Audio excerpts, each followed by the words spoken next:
Welcome to the Chris Salcedo Show on Newsmax TV. We have another expanded preamble tonight as America grapples with the latest crisis inflicted on our nation, courtesy of Joe Biden and his anti-American Socialist Party. Biden can't lie his way out of this one. That's the reality Socialist Democrats and the occupier of the Oval Office are faced with in tonight's preamble. Only a scant few in the left-wing press are even attempting to shelter Biden from the catastrophic decisions being made in his name.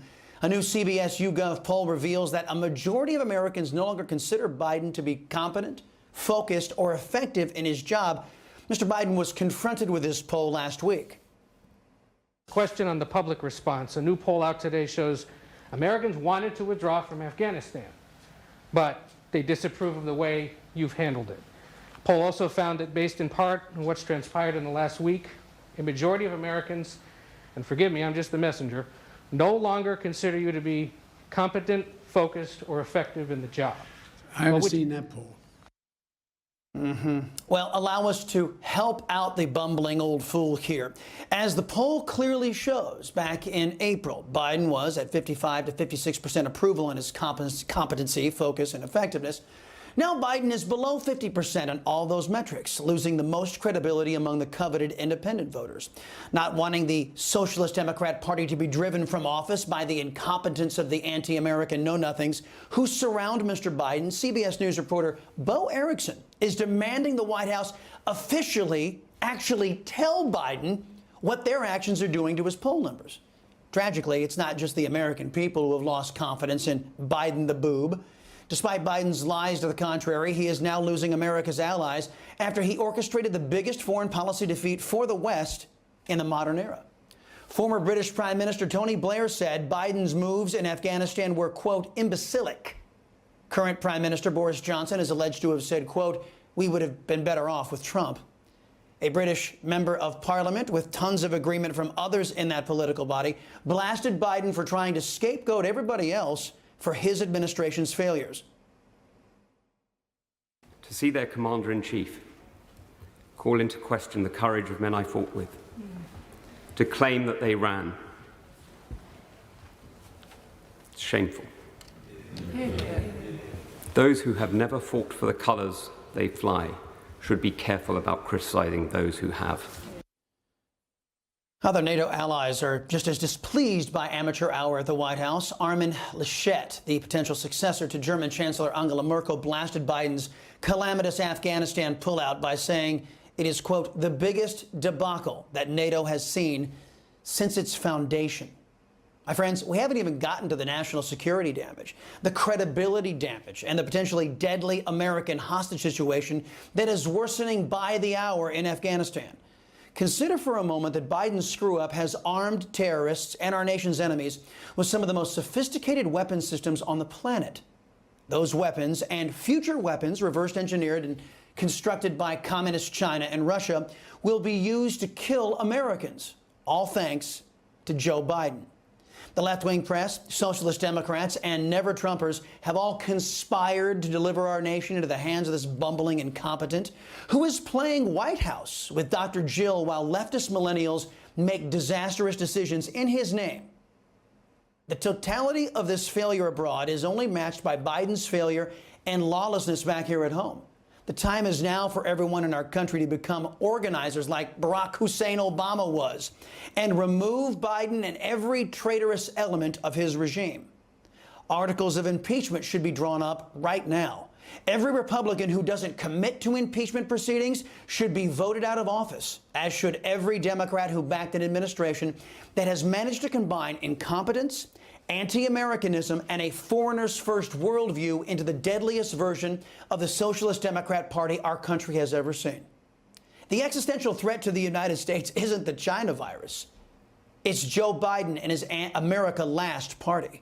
Joining me now to weigh in on this is U.S. Army Colonel John Mills and retired Infantry Sergeant, Marine Corps, Wade Miller. Gentlemen, thank you so much for your time. Sergeant Miller, in an ABC interview last week, Biden said he may consider extending U.S. military presence in Afghanistan beyond the August 31st deadline. That's in 8 days. The Pentagon confirms that only 2,500 of an estimated 15,000 Americans have been evacuated since Biden lost Kabul a week ago. What are the chances American civilians will be evacuated by the Taliban's deadline? And didn't Biden create this choke point when he gave up our air bases and removed our troops ahead of civilians? Absolutely. There's a 0% chance that we will get all of the stranded Americans out by the end of the month. And you're absolutely right that by picking the summer, the time of the year in Afghanistan where it's the easiest for the Taliban to traverse the otherwise difficult to traverse geography, we made it very easy for them by picking this time and this of the year to do this in this manner, in this order of precedent for the Taliban to basically control the ground, control the strategic advantage, put us at a significant disadvantage. This is a massive military disaster. I don't know if we've had one in recent memory this bad. No, it is the worst in the modern era. Colonel Mills, the U.S. is not allowing our troops to enter into Afghan communities to rescue our people. However, the French and the Brits, they are going into Afghan towns to rescue their citizens. Add to this, Biden's Foreigners First administration has plans to evacuate our Afghan allies, but refuses to prioritize Americans for evac. What does it say about an American administration that's putting our people last? Yeah, thank you, Chris. This is, as the good gentleman said before me there, this is the greatest disaster in American foreign policy. This is the greatest abandonment of Americans, essentially, since World War II, the fall of Corregidor, the Bataan Peninsula. Nothing makes sense. This is nonsensical. I'm just baffled, having been a joint staff planner. This is a strategic logistics exercise, and I'm concerned about the wokeness of what's going on at the Pentagon. Is this also affecting things? This is a strategic logistics exercise to retrograde everybody. The Germans, the British, the French are showing excellent capability to re-enter and secure their nationals. That does not seem to be a priority with this administration. Yeah, no kidding. But of course, Chairman of the Joint Chiefs of Staff, Milley, he is focused primarily on his white rage and couldn't give a damn about American citizens. Sergeant Miller, I wanted to get your reaction to the administration confirming again that they're unsure of exactly how many Americans we actually have left in Afghanistan. Watch. John, were you being deliberately vague when you said the number of Americans was several thousand, or was it because you're not sure of the number? I think I'm just going to leave it at several thousand right now, Dave. Add to this, Biden has activated 18 civilian aircraft from U.S. airline companies, invoking the Civil Reserve Air Fleet provision to help with the evacuation. Isn't that another sign, Mr. Miller, of an incompetent lack of planning? That, this is all part of the plan, but we've got to activate an emergency evac with civilian aircraft. Absolutely. In theory, you would have been planning this for months, if not years, having all war-gamed out all the different scenarios. It seems to me that they planned for the absolute best-case scenario, had no contingency operations in line to be executed if needed, no emergency forces in use to quickly get in there to restabilize the area as we were withdrawing.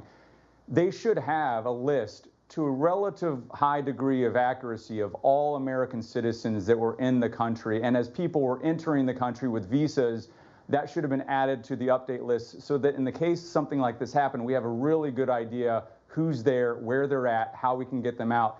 And it seems like none of that happened. I mean, I'm just flabbergasted at the absolute lack of planning on this. And what we'd like to know is, who's responsible for this? What advice was ignored? What contingency operations? What level of the State Department was this getting mixed up and not passed on to the Joint Chiefs and not being passed on to the President?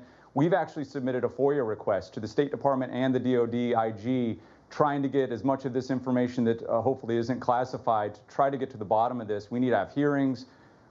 People need to be held accountable for what's going on here.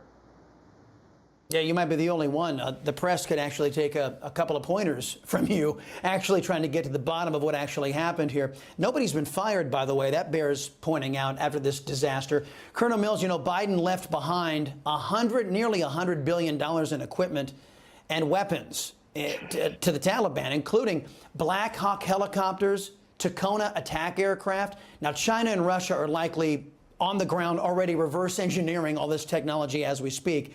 Little did we know that when Biden and the Democrats were saying that we're going to build back better, they meant terrorist enemies like the Taliban in China. Yeah, the immense stocks of small arms and ammunition. This has created Fast and Furious on steroids. This is a mortal danger to America. This will come back to haunt us. As far as higher end platforms, I'm extremely concerned. Not only are they being reverse engineered, they could be used as special operations platforms, as essentially training elements by China and Russia. But what I'm really concerned about is in any move on Taiwan, those could be used to confuse friendly forces in other countries on exactly what is going on. So if they're flying around Black Hawk helicopters, that could be very confusing in any buildup to war, which is essentially what's going on. This has been a green light to China that this administration is feckless and doesn't know what it's doing. This is John F. Kerry on steroids here. They don't even know what they're doing. Or the scary thing is they just might. Sergeant Miller, Biden has lost our UK allies, with former Prime Minister Tony Blair calling the moves in Afghanistan imbecilic. The current Prime Minister is reported to have said we'd have been better off with Trump. What message does Biden's botched up Afghan withdrawal send to our enemies and allies alike? Well, I think our allies are deeply concerned because we are, generally speaking, especially in the European theater, a shield to any aggression that they might face historically. But any of our allies, if I'm in Taiwan, I'd be on red alert. I mean, that doesn't mean that something will happen, but I would certainly be worried that China will take advantage of this. I'd be worried about North Korea taking advantage of this. I'd be worried about Iran taking advantage of this. Certainly, our allies are demoralized and no longer look at us as leading the way. It's catastrophic what this has done, and we're going to be facing the foreign policy implications of this for decades. Colonel Mills, back here at home, just a brief departure because this news broke on Friday. The FBI has reportedly found no evidence that Trump or his allies organized that Capitol riot. Trump was impeached on a baseless claim, and yet Biden has created the largest American hostage situation, and there's no calls for his impeachment. Is that acceptable in your mind? No, this should be in the forefront of every American. This is the largest unlawful internment of Americans in 70 years. This is outrageous. Everybody, every day, should be bringing this up, and there are good members of the FBI and DOJ. There are white hats, but this is outrageous, and they must be held accountable. This is how many FBI agents and informants were infiltrating. In Governor Whitmer's case, what was it? 12 of 16 were FBI agents or paid informants. Well, what about January 6th? And again, the largest unlawful detention of Americans without charge, and now they're admitting for the most case they really don't have reason. This is outrageous. It should be everybody, every day, every morning should be bringing this up, demanding a release of anybody who is not a proven imminent threat. Everybody must be immediately released. I had a good friend who was served a subpoena. It was outrageous. Fortunately, he got very good counsel, and immediately the DOJ backed off and ran away, because this is crazy what is going on. This is out of control. We have both lawyers and agents. There are some that are good, but we have others that they don't care. They obviously don't care, and they are going to push the envelope. J. Edgar Hoover, was just his memory was constantly attacked by those on the other side for the horrible civil rights abuses he pulled, and he did pull a lot in the 50s, 60s, and 70s. It's far worse now. All right. U.S. Army Colonel, retired, John Mills, and U.S. Marine Wade Miller. Gentlemen, thank you very much for the service of the country, and thanks very much for being with us. Folks, before we get to the break, I want to show you something. I'm going to put it up on the screen right now. This is at the request of Congressman Jake Ellzey to the Chris Salcedo Show. If we put up this information, an 800 number because of Biden's disastrous foreign policy, because of his delivering the greatest humiliation and foreign policy disaster in our country's modern history. Many folks who fought in the Afghanistan theater are going through some pretty tough times right now. If you are one of these individuals, if you know somebody in your family, or you're good friends with somebody, or somebody in your community, please encourage them to get in touch with the Veterans Crisis Line, 800-273-8255.